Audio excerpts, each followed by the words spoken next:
On the news tonight, Senate passes Electoral Act Amendment Bill, includes other modes of primary elections. IPOB leader Nnamdi Kanu pleads not guilty to fresh charges. Super Eagles charged to sustain the winning streak till end of competition. Good evening and welcome to NTA Ijebu ode News at 7. Coming to you from your heritage station. Thanks for joining us. I am Olaumi Adeniji. Here are the details of our package.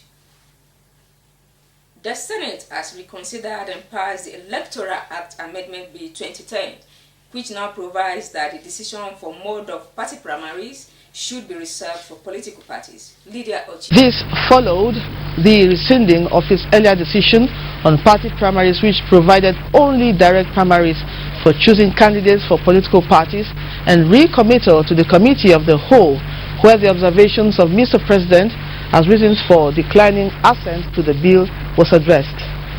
And she was signified the withholding of his assent to the Electoral Act Number 6, 2010, Repeal and Reenactment Bill 2021, which was passed by the National Assembly and forwarded to the President for assent on the 18th of November 2021.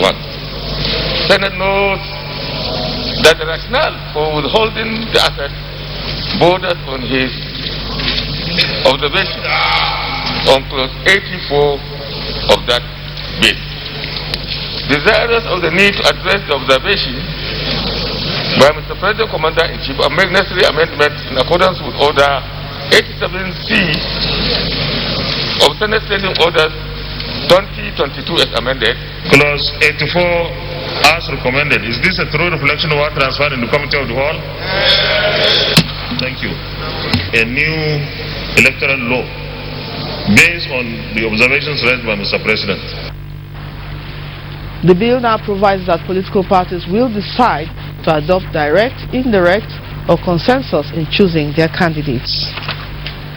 While with the new dynamics in politics, women are emerging to break barrier in political terrain to make significant impact that affects them and the society. In this report, Elizabeth Omoruyi takes a look at women in politics and their roles in governance since 1999 to date. Is such a person for young Nigerians to emulate. It's an inspiration for all the boardroom gurus who have refused to come into politics to make Nigeria better. Voices representing the thoughts of thousands of women yearning for inclusion in governance. The struggle for political recognition dates back to the 50s. The likes of Margaret Eko, Hajia Gambo Sawaba, and Fumilayo Ransom Kuti made impact on the Nigerian political landscape. 23 years of uninterrupted democracy in the Fourth Republic and still counting. Efforts on to correct gender imbalance in governance, cultural beliefs, discrimination, and lack of finances are major barriers to women's participation in politics. We need to, as mobilizers of the electoral process, to ensure our women are voted. For us to have a better future and a better world, the women must be politically empowered in every sense of it. The reintroduction of democratic governance in 1999 has facilitated an increase in women inclusiveness, both in elective and appointive offices.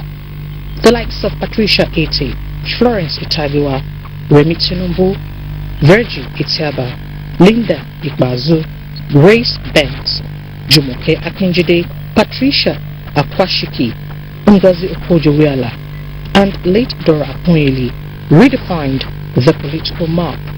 Data by UN Women show that progression in women holding ministerial portfolios is considerably low, with just a small increase from 21.3% in 2020 to 21.9% in 2021. Comparatively, women in some countries occupy the role of heads of state in 22 countries, up from 20 countries in 2022. As of 1st of January 2021, 5.9% of elected heads of state, 9 out of 152, and 67% of heads of government, 13 out of 193, are women.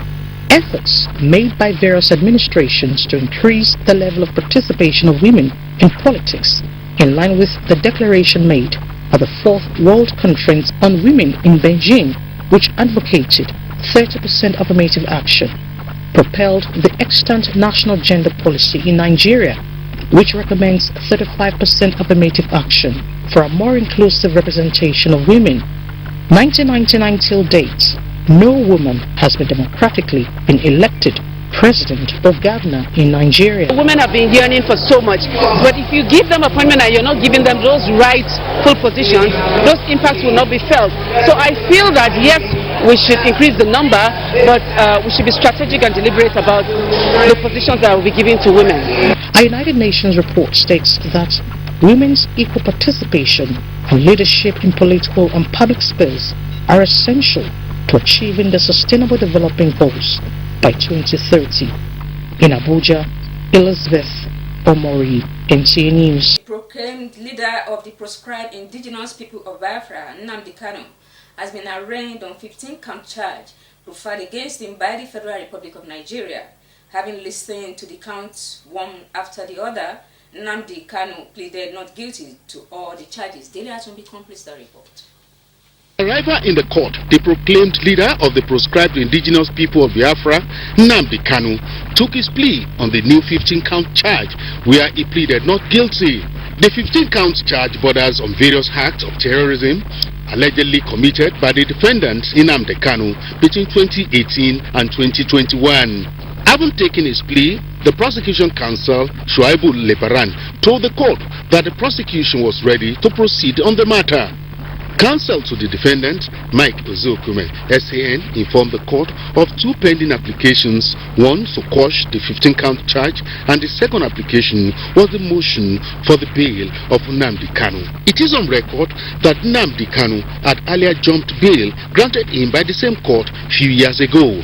The 42-page preliminary objection contained 36 grounds upon which the defendant is urging the court to quash all the counts preferred against him. The second prayer in the interlocutory application was the plea to the court to discharge and acquit the defendant. After argument and counter-argument on the preliminary objection by both counsel, the court ruled that the preliminary objection will be heard before commencement of trial. Due to the fact that the prosecution has the right of reply to the preliminary objection and interlocutory application raised by the defendant, the court adjourned hearing of the preliminary objection to the 16th of February 2022. Our witnesses are already in court, but were ambushed by an application for bail and indeed another application seeking to quash the charge this morning, which borders on the jurisdiction of the court, and the court, in its usual magnanimity, acceded to the fact that those applications need to be taken before we proceed. And what I want to tell Nigerians is that we are fully ready, and one thing that is very interesting that Nigerians should be looking out for is the fact that one of the counts suggesting that the defendant Nnamdi Kanu is a member of IPOB, and he vehemently denied being a member of IPOB. That is very curious. Is that there being no valid legal counts in the charge to defend,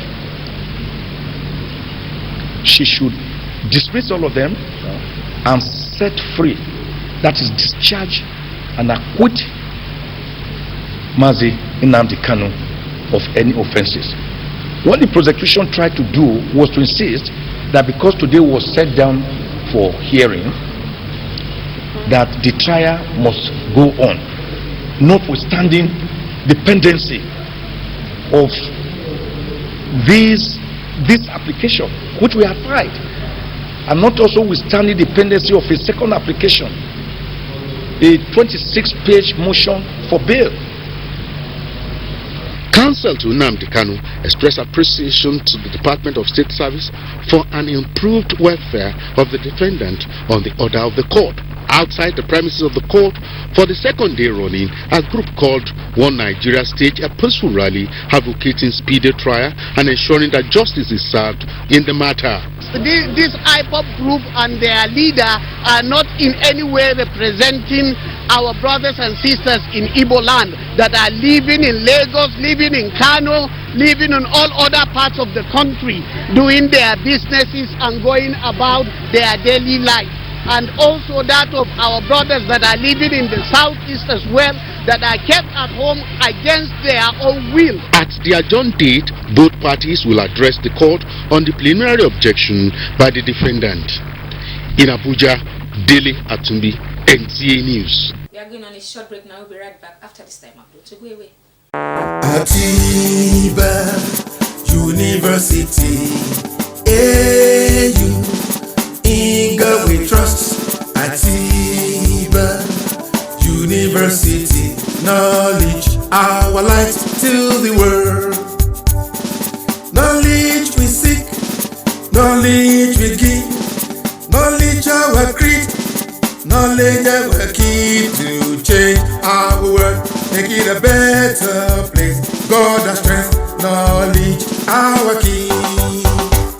Atiba University, AU, in God we trust. Atiba University, knowledge, our light to the world. We learn to live, we learn to lead, we learn to excel and be self-sufficient. In Cameroon, football enthusiasts want the Super Eagles of Nigeria to maintain their 100% record in the tournament by getting the free maximum points at stake when they lock arms with Guinea-Bissau in their last Group D encounter. Football pundits who spoke with Joy Popola charged the Eagles not to be complacent but sustain the winning streak till the end of the well, as a football administrator, my expectation as a Nigerian, my expectation is that we should win the match. Notwithstanding, we have already qualified for the round of 16, but we have a name to protect and we have a case to show that yes, we are really the giant of Africa in football now. Having played 2 matches and won the 2 matches, yes, some people will say the last match is going to be a formality, but as a football administrator, I don't think it's going to be a formality. Go out there, get the maximum point, and let everything be settled. First, my expectation is for us to win the match maximum point so that Nigeria will be unbeaten throughout the rounds. Secondly, we need to try some other players who have been on the bench and to give time to others to rest in this match so that we'll be able to see their own performance as well. Actually, I'm expecting a very decent display from the boys because right from onset, they've been doing absolutely well. You understand me? So this one is not going to be a different ball game. I see them winning the match convincingly. We should not underrate any country in this tournament. You can see what happened yesterday. Comoros of 4 countries defeated highly rated Ghana, and Ghana is out of the tournament. You see the way Comoros played, they fell on top of the world as if they've won a World Cup after the final whistle. That notwithstanding, I'm expecting the Super Eagles to come all out, to come out all. I want to see another Super Eagles tonight. And on that spot, now we'll be ending today's bulletin. But before we go, a recap of our top stories. We brought to a report that the Senate has reconsidered and passed the Electoral Act Amendment Bill 2010, now included other votes of primary elections. We also told you that the Super Eagles of Nigeria have been charged to sustain the winning streak in the ongoing AFCON 2021. And that concludes our packet for this evening. The Yoruba version of the bulletin will be brought to you by Shegun Adekoya after this time out. You have a wonderful night rest and stay blessed.